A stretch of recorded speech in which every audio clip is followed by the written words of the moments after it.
Bonjour chers frères et sœurs, pour notre rendez-vous quotidien. Aujourd'hui nous allons aborder un thème nouveau par rapport au cœur de Jésus, un thème assez vaste. Écoutez bien le titre, le cœur de Jésus, lieu de notre béatitude éternelle, j'entends bien. Je ne dis pas seulement de notre béatitude ici-bas, se reposer sur le cœur de Jésus, recevoir ses consolations, mais vraiment comme un lieu où nous vivrons notre éternité, dans la béatitude. Ça, c'est très mystérieux. Et pour commencer, je voudrais d'abord, avant de faire un commentaire ou toute autre explication, faire deux citations de deux grands hommes d'Église. Tout d'abord, le théologien Romano Guardini, mort en 1968, qui a écrit un livre qui s'appelle Le Seigneur. Alors, Romano Guardini, c'est un nom qui sonne italien, mais en fait, il était allemand. Alors, voilà ce qu'il écrit. Et ça touche notre vie éternelle. Le cœur de Jésus sera l'espace qui renfermera toute chose. Tout sera transparence, lumière, l'amour comme état permanent de la création, l'identité de l'intérieur et de l'extérieur. Voilà ce que sera le ciel. En fait, on lui dit bien que le cœur de Jésus, en fait, sera cet espace de notre béatitude, et il l'identifie au ciel. C'est mystérieux. Et c'est extraordinaire comme intuition.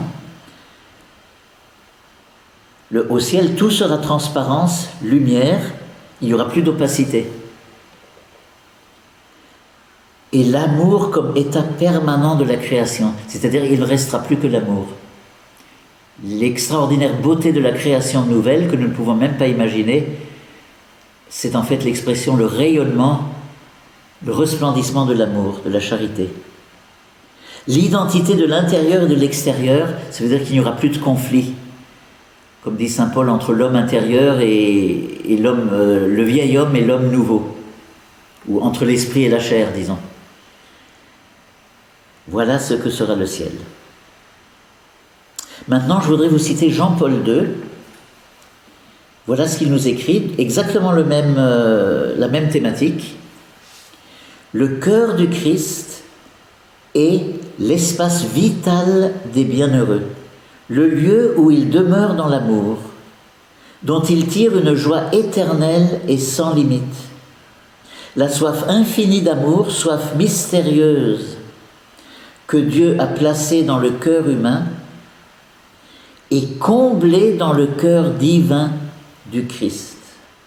Donc là aussi, Jean-Paul II parle d'un espace vital. C'est presque comme un lieu. Alors, ce n'est pas un lieu géographique au sens terrestre, mais c'est quand même un lieu spirituel.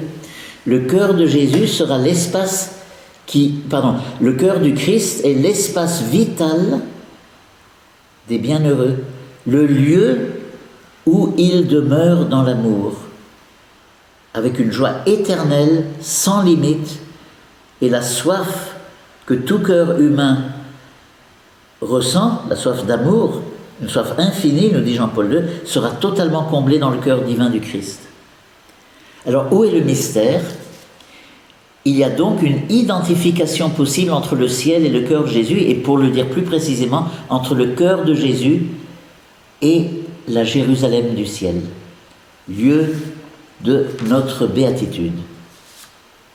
Donc vous voyez que nous sommes entrés dans une thématique nouvelle, et suite à ces deux citations, nous aborderons la thématique du grand prêtre qu'est Jésus, selon ce qu'exprime l'Épître aux Hébreux. Nous explorerons le cœur du grand prêtre de manière scripturaire dès demain. Je vous souhaite une très bonne journée aussi de méditation sur cet aspect-là.